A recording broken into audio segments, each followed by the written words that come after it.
потом в начале 2007 года один представитель США пришел с такой мыслью, что мы тоже хотим. И авторитет ШОС стал в регионе таким мощным, что даже США хотели быть наблюдателями в этой организации ШОС в решении урегулирования вопросов Афганистана. И это говорит само по себе о том, что ШОС все-таки постепенно будет решать, может быть, судьбы мира. Вот. Главное, во второй главе, значит, она посвящена вот вопросам борьбы против, как было уже сказано, терроризма, сепаратизма, экстремизма.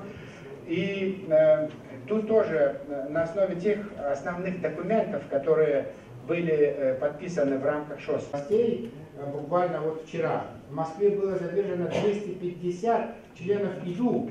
Они активно занимались там подготовкой к будущим террористическим актам. Руководство Республики Таджикистан с тем, чтобы быстрее создать такой орган, который сможет координировать деятельность всех компетентных органов стран ШОС. Вот после этого появилась ШОС, и в-четвертых, Республика Таджикистан своевременно ратифицировала все антитеррористические конвенции, принятые в рамках ООН и ШОС. Это тоже важный элемент, потому что только после ратификации эти документы имеют уже принимают правовую силу и начинают работать. Как координирующий орган, она добилась очень много. Ну, по вот как раз развитию результат. Я думаю, что тут очень много специалистов хорошо это знают, этот вопрос. Я просто кратко хочу еще раз напомнить о том, что деятельность Республики Таджикистан в рамках Шанхайской организации сотрудничества в плане торгово-экономической деятельности была очень эффективной.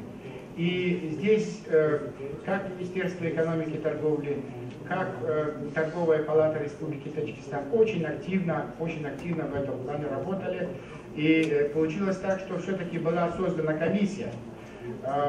И эта комиссия работала очень эффективно.